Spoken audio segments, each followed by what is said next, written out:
Dans l'épisode d'ici tout commence du vendredi 9 juin 2023, de bon matin, Antoine, Frédéric Diefenthal, surprend Rose, Vanessa Demouy, en train de préparer son entretien avec la chef Listrac, Virginie Cagliari.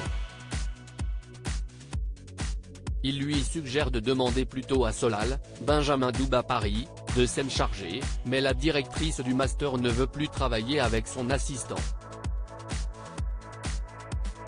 Elle ne veut pas qu'il continue à se faire des idées, d'autant qu'elle culpabilise déjà de lui avoir fait croire des choses.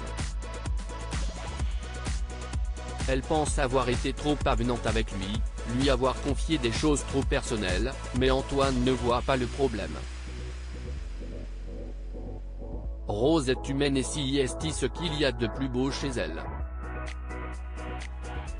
Dans l'après-midi, Rose retrouve Olivia au studio.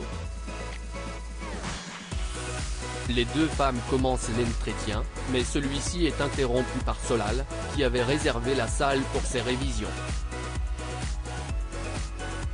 Embarrassée, Rose lui propose d'aller poursuivre l'entretien ailleurs, mais le jeune homme décline son offre et quitte la pièce, blessé. Plus tard, Rose interpelle Solal dans un couloir et lui présente ses excuses. Elle s'énerve d'avoir été dure avec lui la veille, même s'il était important de clarifier les choses.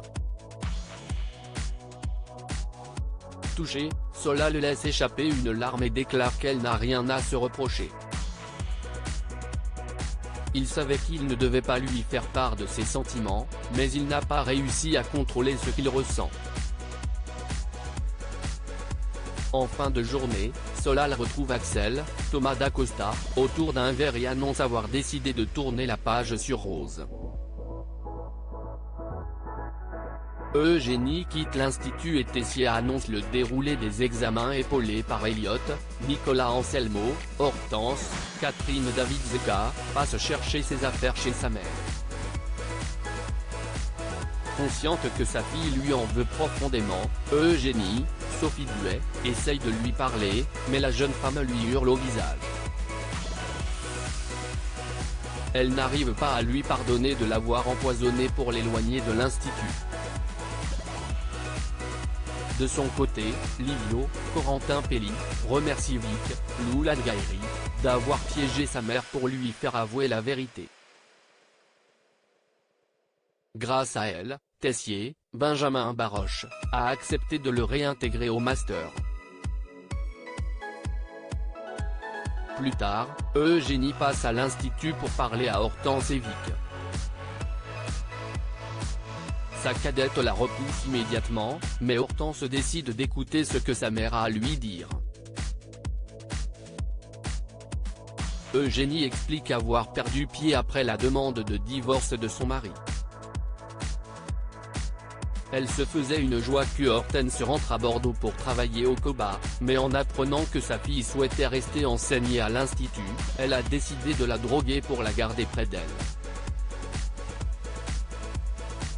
Eugénie assure l'avoir fait par amour pour sa fille, mais Hortense ne voit pas les choses sous cet angle. Si sa mère l'aimait vraiment, elle aurait pensé à son bonheur plutôt qu'à au sien.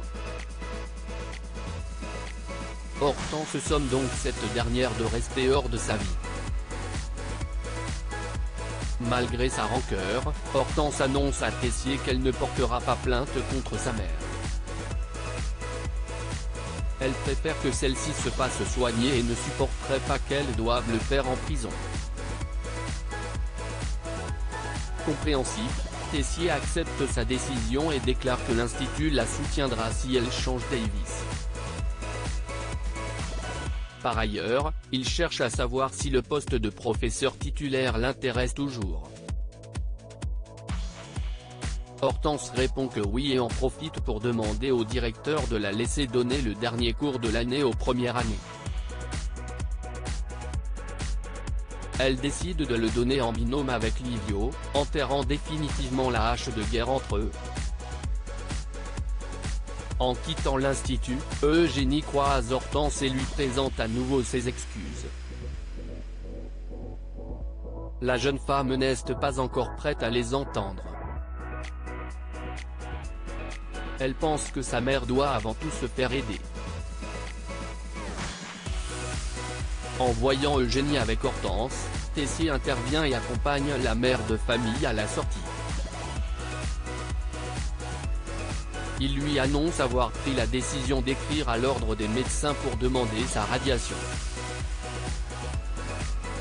Après le départ d'Eugénie, Mehdi, Marvin Pellegrino, annonce à Hortense qu'il a décidé d'intégrer le master l'année prochaine. L'idée de rester à l'institut pour développer un projet lui fait envie, et il ne se voit pas partir en laissant Hortense à Calvière. En fin de journée, Tessier rassemble tous les élèves de l'institut pour leur annoncer le déroulé des examens de fin d'année. Il déclare qu'une épreuve technique aura lieu le jeudi suivant, puis une épreuve créative 5 jours après. L'accent sera mis sur le collectif, pour s'assurer que tous les élèves savent travailler en équipe. Ainsi, ils passeront les examens en brigade de 3, chacune constituée d'un élève de première année, d'un élève de deuxième année et d'un élève de troisième année.